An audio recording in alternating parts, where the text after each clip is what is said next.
name's Ralph Crame. I am with the Millbrae Elementary School District. He, him, and his are the pronouns that I associate with.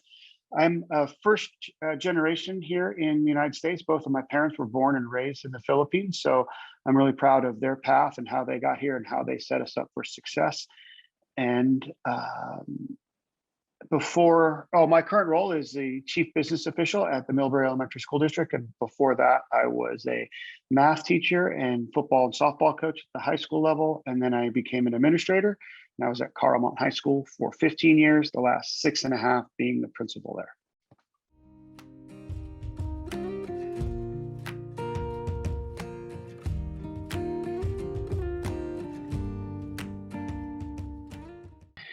So I was first introduced to sustainability and the work of the county and various groups through my time as a principal at Carlmont High School. We had a green team club that was there, and students were interested in bringing more sustainability, more recycling, more composting, and more awareness to those efforts, to our students and staff. And so I worked with them on how they could do that and how that work can be impactful and how that supports their vision and their passions in life and things that they are interested in and want to pursue beyond high school. So that's when I first started to get introduced. And so I worked with them closely. I worked with the county closely. And then when I came here to the Millbrae Elementary School District as CBO, I can't remember how the connection was made, but there's through discussions about improving the facilities, improving the outdoor learning spaces, and what we could do in those areas and make them not only a great place for students to learn, but sustainable, and not just these hardscapes that are kind of bland and they're the easiest to maintain. And I know that's easy for people to go in and just pave everything or put pavers or just to create these zero scape type of environments. But having the sustainability, I think, is a more comforting environment and a conducive environment to learning as well. There's a lot of learning that can happen, a lot of aspects, making it green, making it environmentally safe, friendly. And so the county came in and worked with us on that, and we did site walks, and we have a plan to create some outdoor learning spaces that are sustainable.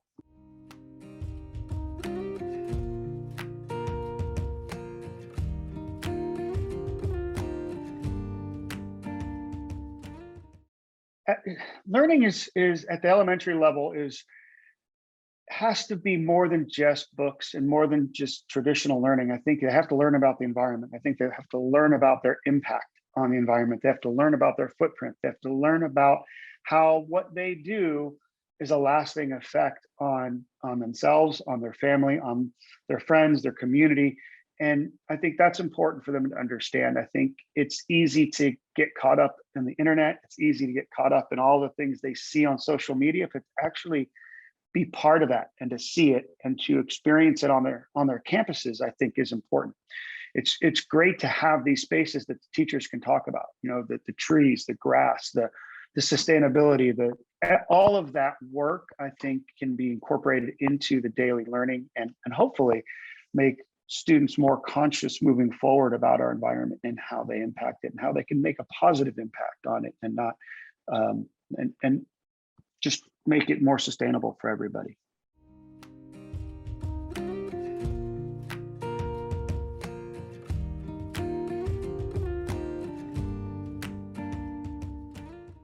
Doing my site walks here in Millbrae, I realized that several of our campuses have these I don't know, not flower beds, but these areas of planting beds, right? And for vegetables, for different plants. And so that work was started and it just lost momentum. I don't know if it was because of COVID or just a turnover in staff, turnover in support from the community, but that's what we want to revitalize. Some of these planting beds that are on the campuses just are in need of more attention. We have a great garden area at Taylor Middle School. It just needs more TLC. And I think having the focus coming from the leaders in the district and at the district office, and we focus our energy and resources in making sure that it's a great place to work for students, a great place to learn. I think it'll create more continuity and making sure the program lives on.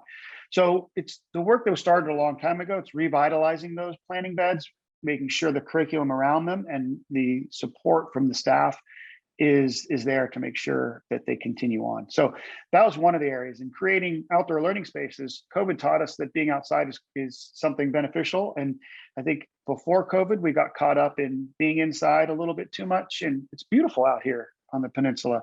In Millbrae especially, there's great days we have out there, and getting outside, getting fresh air, getting the sun, I think is vital to the learning. It helps clear the mind. It helps center people. I think I enjoy being outside on a regular basis. I was born and raised here in the peninsula on the coast. You know, I have a view of the ocean, which not everybody has, but I think getting that outdoor space is great to start learning in, and creating more of those opportunities for students, I think would be a healthier choice in moving forward.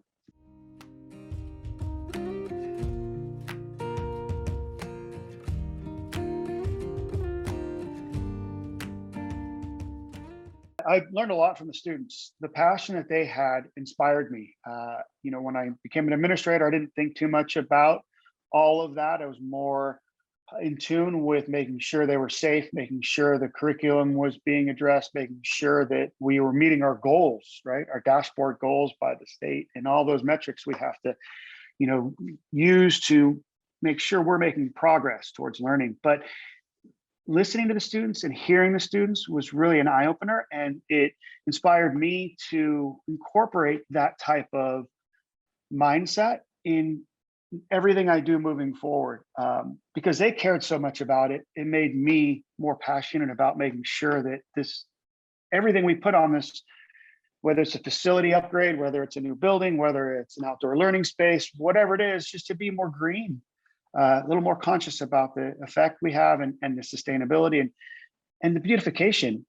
Let's face it, some of the spaces we can create are much better of it. There's trees, there's natural shade instead of some of these shade structures. I think those are along the peninsula here are great opportunities to showcase outdoor learning and to be a part of that. So my work as a principal, understanding the passion and seeing the passion in the students inspired me to carry that forward and support them any way I can, and help them to understand what they're doing in the 4 years that they're there is great, but how do we make sure that continues? How do we create a sustainable model so when they go off to college and they make an impact on college, their impact was still felt at the high school level when they were here? And how do they not only create a system for whether it's recycling or whether it's composting or whatever it might be, how do they instill that education in the younger generations and the students that are coming behind them to continue the work that they started?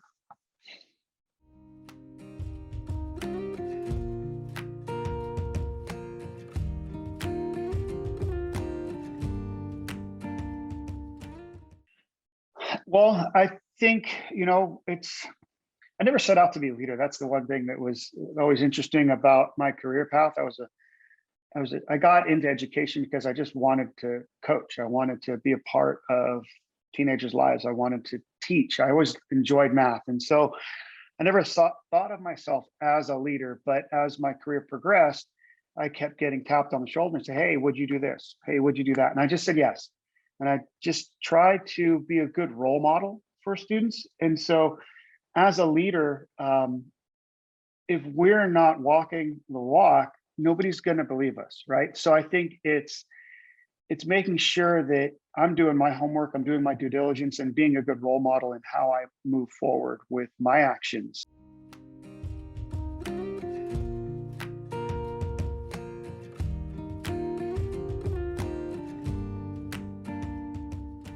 Hear what people have ideas about, hear what their passions are, and try and match those passions with realistic goals and expectations. We can be passionate about a lot of things, but if we don't have the realistic goals and realistic expectations, we're setting ourselves up for failure, and not just a small failure, right? A large failure, which is harder to overcome. So listen, hear what their passions are, and try and match those passions with realistic goals that are in alignment with what the district goals are. and the community goals. And I think what I've learned at being at Carlmont over all those years and here at Millbrae is the community is so important to the school and the community of the school. If there isn't a good partnership with the community around the school, it makes it difficult to move forward together. And so I think hearing what the important goals are for the community, wherever the city you live, the district you're working for, and then how do you align that with what the students' goals are and where they want to go, because that's what we're ultimately here to do, is to support students in their success.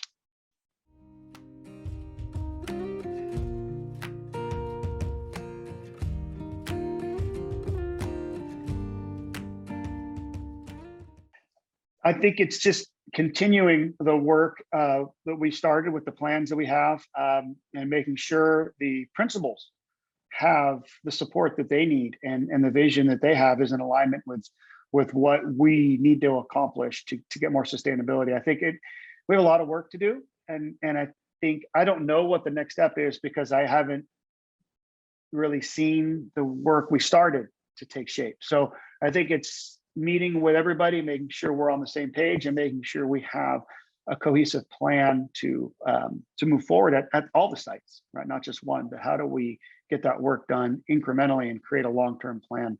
Because this work isn't going to happen overnight.